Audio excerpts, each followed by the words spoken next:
Ya habíamos visto hasta el 1344. Ahora, el carácter accesorio de la cláusula penal, el 1345. Miren, doctores, ustedes tienen que tener mucho cuidado con diversas reglas del Código Civil que dicen, ¿no? Y esto ya lo hemos conversado. Si hay nulidad de esto, no necesariamente acarrea nulidad de lo otro. La nulidad de lo accesorio no acarrea la nulidad de lo principal. Sí, obviamente. Pero, ustedes bien saben, otra vez, por su curso de acto jurídico, y así lo recuerda también el quinto pleno casatorio civil. Adelante, doctor.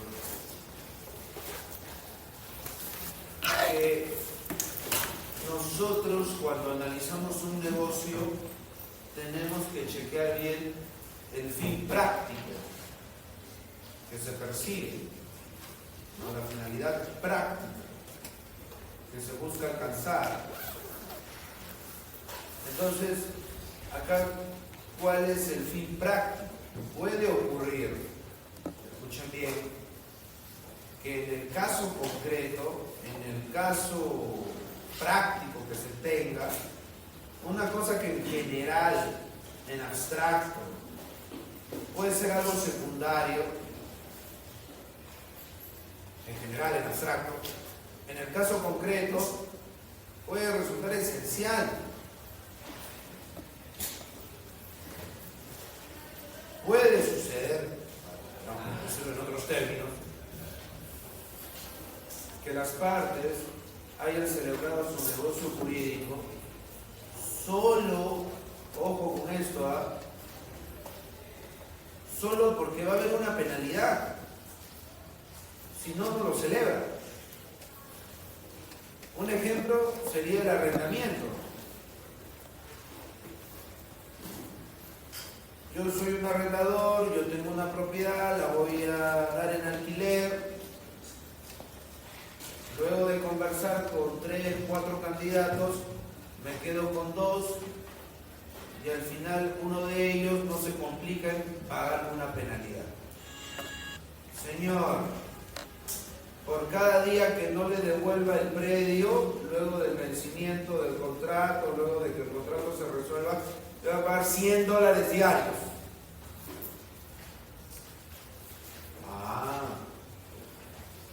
Eso me parece estupendo.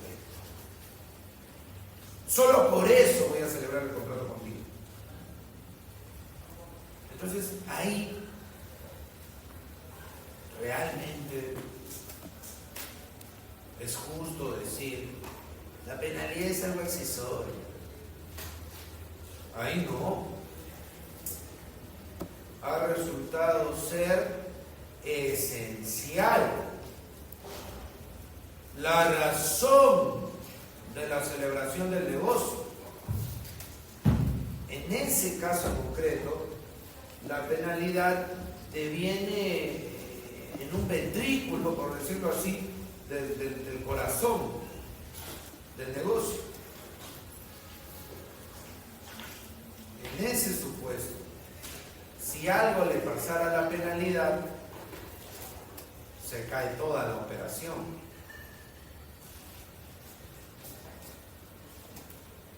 No podría yo decir, bueno, como la penalidad se cayó, hubo una irregularidad, bueno, es la penalidad, no es accesorio, el negocio se queda, ya, eso es en general. Pero puede suceder que en el caso concreto, las partes, ¿no? Establezcan, las partes definan, ¿no? Con claridad, oye, ¿sabes qué? Acá, sin penalidad, no hay contrato. Y eso resulte de las comunicaciones de las partes. Entonces, en ese supuesto, doctores, la penalidad no va a ser, sí, señor, gracias.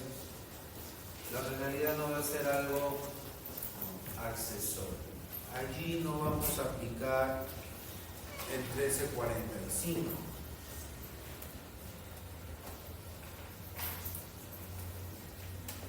1345 es, no lo niego, el supuesto mayoritario, el supuesto general, de la misma esencia accesoria de la penalidad, pero hay que destacar el fin práctico y puede suceder que en el caso concreto la penalidad haya sido determinante. 1, 2, 3, probando, 1, 2, 3, ahora sí, 1, 2, 3, probando.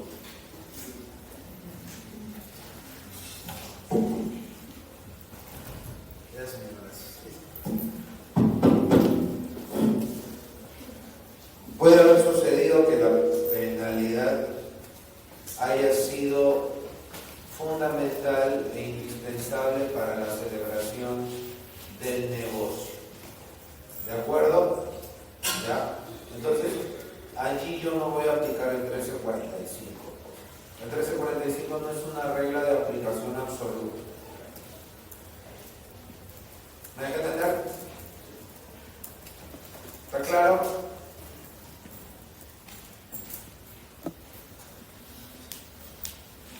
Y el 1346, ¿no?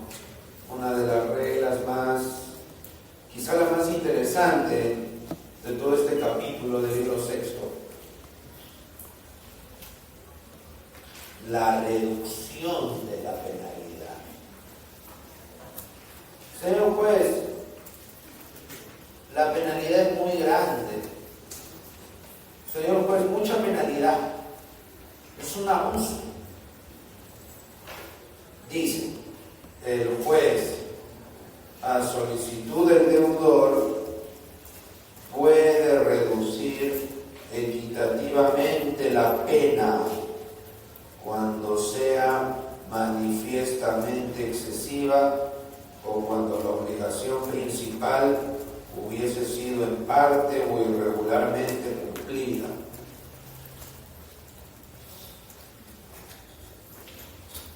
Aquí hay un tema de criterio del juez,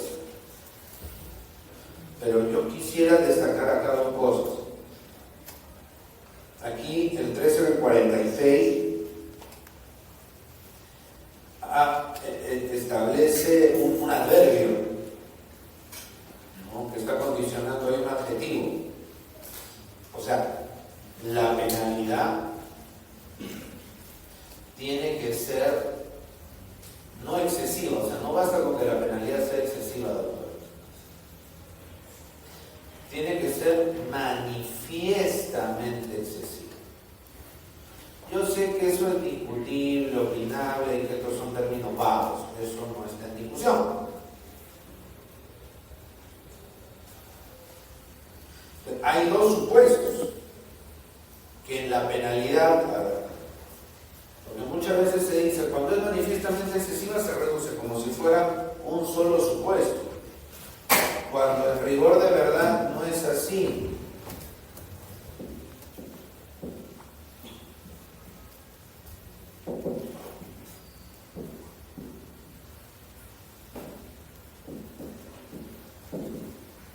Un supuesto, no. Hay más de un supuesto.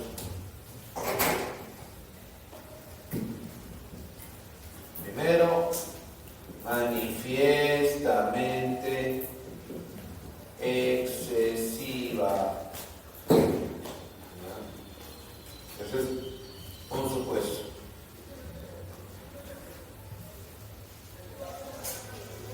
Manifiestamente excesivo. Ahora, ¿qué otro supuesto?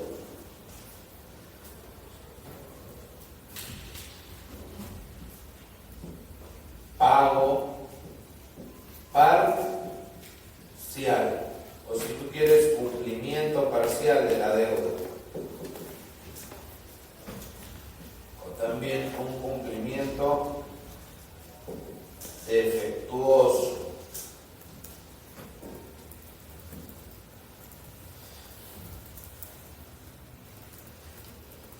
Señor juez, se estableció esa penalidad. Vayan firmando esto, porque en un ratito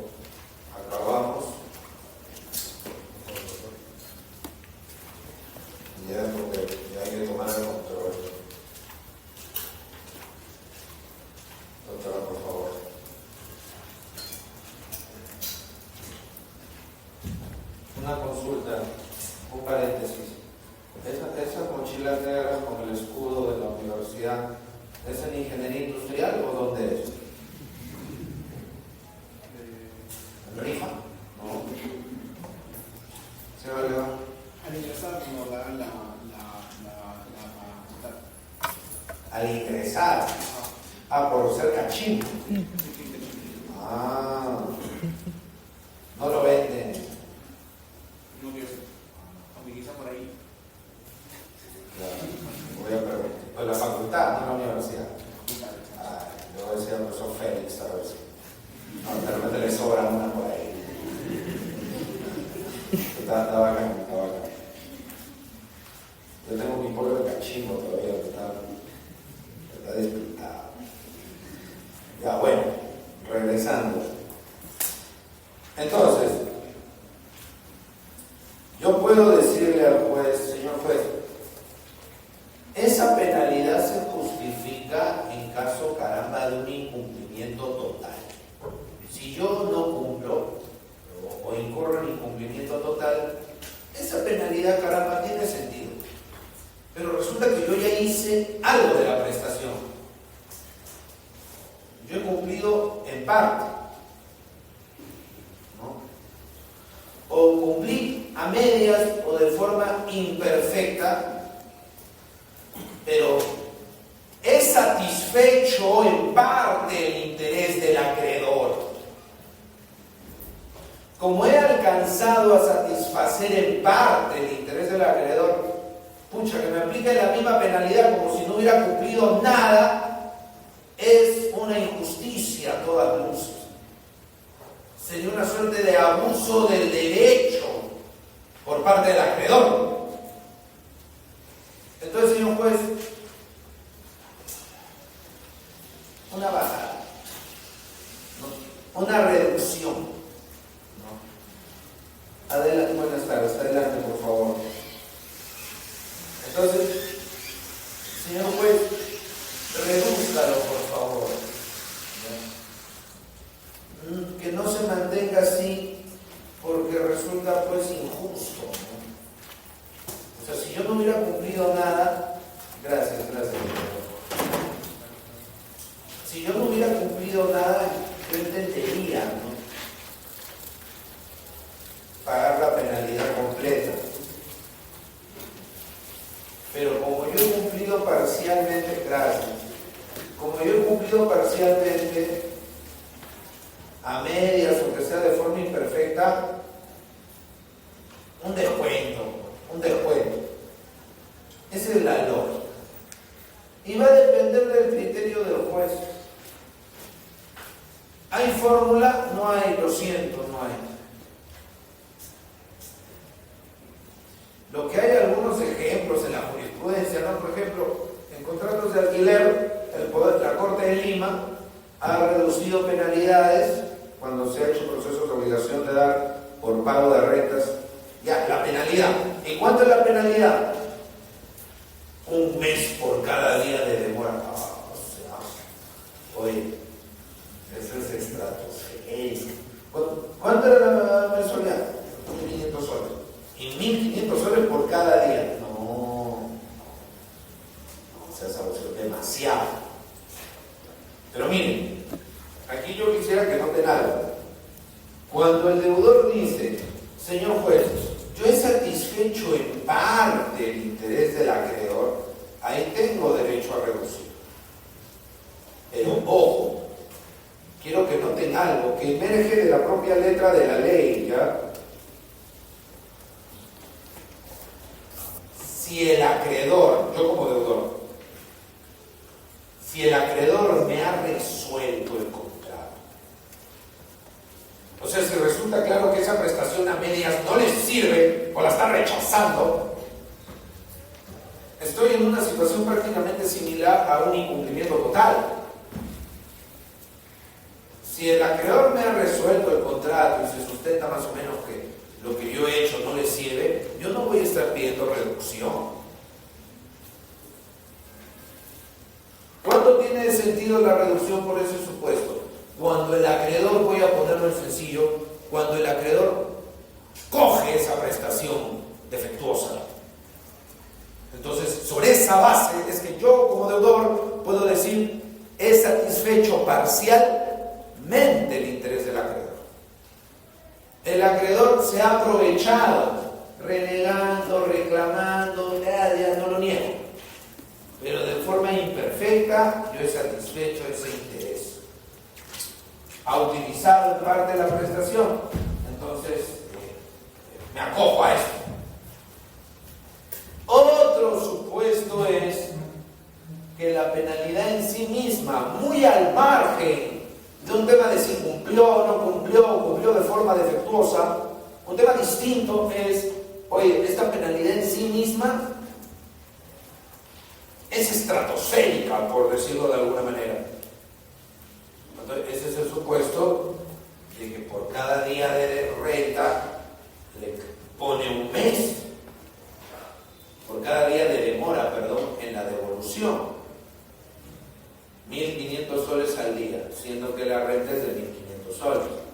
Muy distinto sería pues un departamento de lujo, donde la mensualidad es $5.000 y por cada día de retraso 1.500 soles. O sea, ahí no tendría que haber mucho problema, ¿no?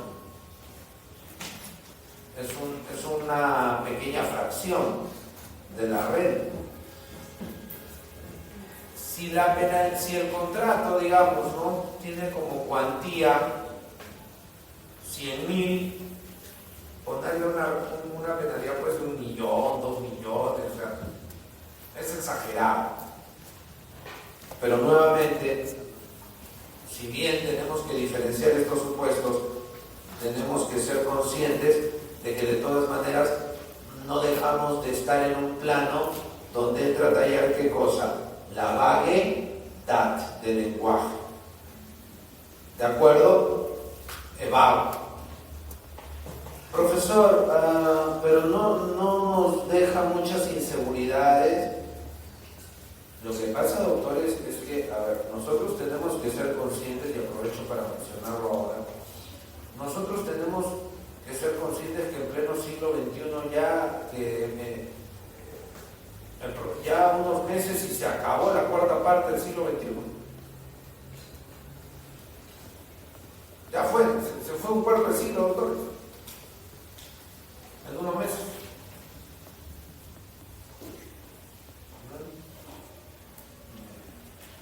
Yo me acuerdo del año nuevo del 2000, ya desapareció ya un cuarto de siglo. Entonces, a estas alturas, nosotros no podemos manejar el enfoque jurídico, político del siglo XIX, ni siquiera mediados del siglo XIX, inicios del siglo XIX, fines del siglo XVIII. O sea, ya pues una cosa pues, ya no digo vetusta, fósil prácticamente, ¿no? El juez boca de la ley, ¿no? Que el juez no crea derecho, que todo lo tiene previsto el legislador y el juez aplica de manera autónoma o meramente lógica un silogismo, como querían los juristas de fines del siglo XVIII, ¿no? Ahí destaca en Alemania, que algunos de ustedes lo conocen por álgebra, Leibniz, no solo era ecuaciones algebraicas, también era abogado, por si acaso. Y en el siglo XIX, a inicios, los juristas del Código de Napoleón. ¿Por qué esa obsesión en que el juez no crea derecho? El juez es un mero aplicador lógico matemático de normas, mera boca de la ley, como tiempo o años después, ¿no? Francois o François Jenny dice que el juez era un fonógrafo, ¿no? Como un tocadisco, ¿no? Le pongo el disco, la ley, presiono y ahí el juez empieza a cantar. No crea nada, ¿Por qué? ¿Porque eran tontos? No, era un tema de concepción política. Admitir que el juez, la jueza, crea derecho es mezclar poder legislativo con poder judicial. Implicaría, para decirlo en simple, que alguien tiene dos de los tres poderes. Y eso trae malos recuerdos. Eso hace recordar al antiguo régimen, con rey o subalternos del rey que concentran demasiado poder. Los exégetas decían que había que evitar que los jueces se conviertan en pequeños reyecillos. Si es que asumíamos que el juez creaba derecho. Pero eso, doctores, es de la época de Tupac Amaru, ¿verdad? Eso ya recontrafue. Hoy en día, por temas lingüísticos, es inevitable que el juez cree derecho. Hasta Hans Kelsen, en teoría pura del derecho, lo termina admitiendo.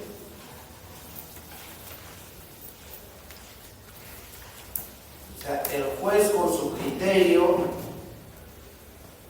agrega a la solución del caso concreto elementos que el legislador de ninguna manera en abstracto podía prever. Así de sencillo. Entonces, el juez crea. Y hay supuestos donde va a crear más. Ejemplo, este temita de la penalidad. Otro ejemplo, los alimentos del mayor de edad. ¿Qué dice el Código Civil? El que tiene más de 18 años, como seguramente prácticamente todos los que están acá, que no todos,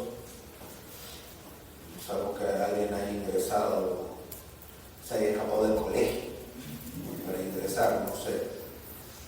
Entonces, a los 18 años,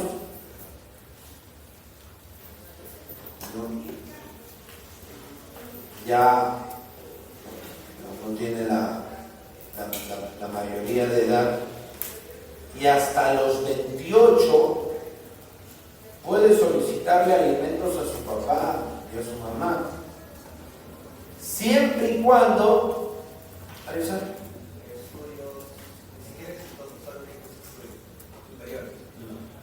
estudios exitosos tienen que ser.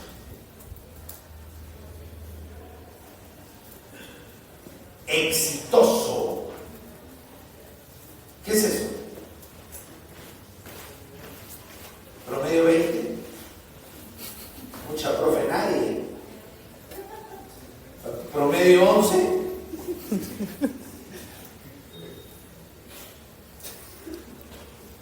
Eso el juez lo tiene que evaluar caso por caso. Hay estudiantes que solo, valga la redundancia, solo estudian.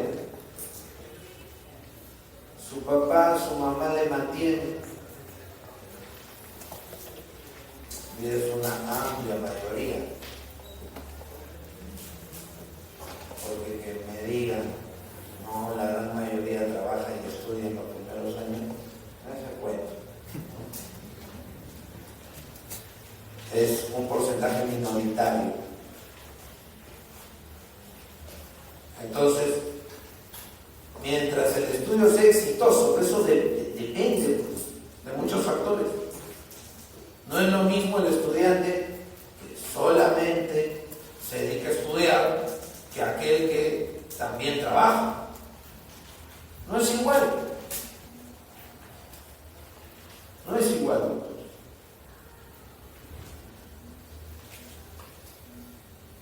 La persona que tiene que atender deberes, labores adicionales, no va a tener el mismo tiempo para prepararse, investigar, ver por su cuenta, que alguien que solamente se dedica a estudiar. estudiar. ¿No? ¿Qué otro factor puede ser? Vive lejos, tiene que madrugar, tiene que cruzar decenas de kilómetros para llegar a la universidad.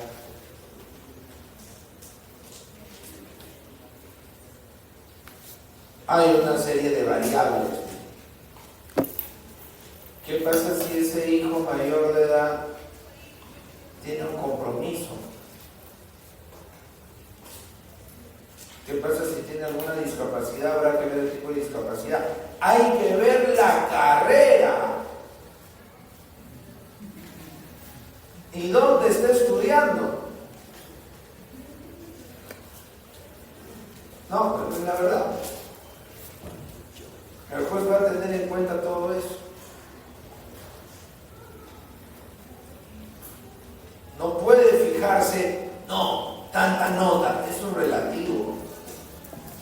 Entonces el legislador, consciente de esa situación, mira, juez, tú fíjate nomás que sea exitoso, porque alguien que rinda, ya tú ves. Por eso cuánta razón tenía o tiene, ¿no?, el Código Civil suizo, donde el legislador no sea tan preciso y exacto, el juez tiene que actuar como si fuera legislador. El Código suizo se sincera, no fue como un legislador, ¿no? ¿Ya está? Es decir, las cosas como son. Cuando el legislador se queda corto, entra el juez a legislar. Ese es el Código Civil suizo. Doctor, pero eso, ese apartado no se presta para interpretaciones también. Es decir, a veces el legislador, claro, contempla esta parte, quizás no tan exacta, no tan precisa, y entra el juez a precisar dichas secciones en determinados casos, pero ahí también puede ser malicioso, puede ser que tenga otro punto de vista y se puede ir la olla. Precisamente por esa razón, en ciertos temas, que no son pocos, deben establecerse criterios que unifiquen, ¿no?, y que eviten el desorden. Ahí está lo que ustedes ya conocen, la figura de los plenos casatorios o de los plenos jurisdiccionales, ¿no? Pero el problema interpretativo siempre va a estar. O sea, eso, guste o no, es así. Ahora, que nos vaya a gustar esa interpretación o no, es otra cosa, ¿no?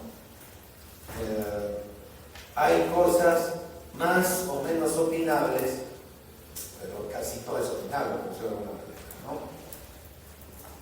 Como dice, o gusta decir el profesor Aníbal, en derecho nada es absoluto, ¿no? Lo único absoluto es que todo es relativo. Pues sí, pero hay cosas menos opinables que otras, eso definitivamente. Entonces, un poco en ese contexto tenemos que ver esta regla, doctores, ¿ya? 1347. Cada uno de los deudores o de los herederos del deudor está obligado a satisfacer la pena en proporción a su parte, siempre que la cláusula penal sea divisible, aunque la obligación sea indivisible. Si la cláusula penal es divisible, genial. Repito, insisto, si la cláusula penal es divisible, perfecto. El deudor fallece, sus sucesores se distribuyen el pago de esa penalidad. Viene como un pasivo más. Y el 1348, como toda regla de indivisibilidad, ¿no? Si la cláusula penal es indivisible, cada uno de los deudores y de sus herederos queda obligado a satisfacer íntegramente la pena. Entonces, esto, cuando nosotros comparamos esto con el 1341, ¿qué cosa podemos notar? Penalidad. Pregunta. ¿Siempre dineraria?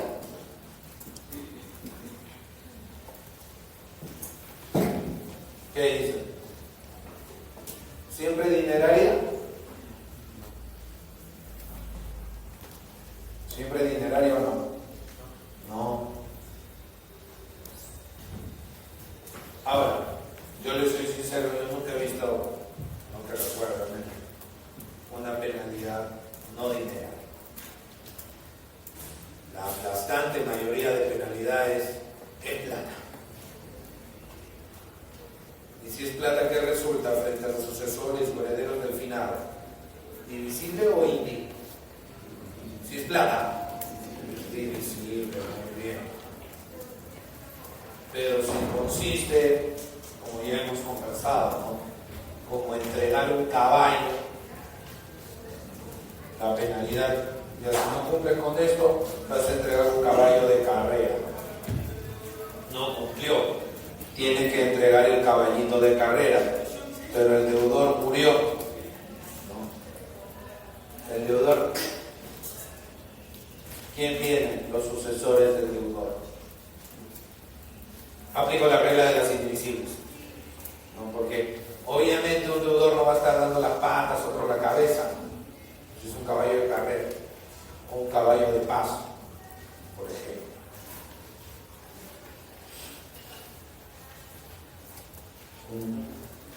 Bien, preguntitas, doctores.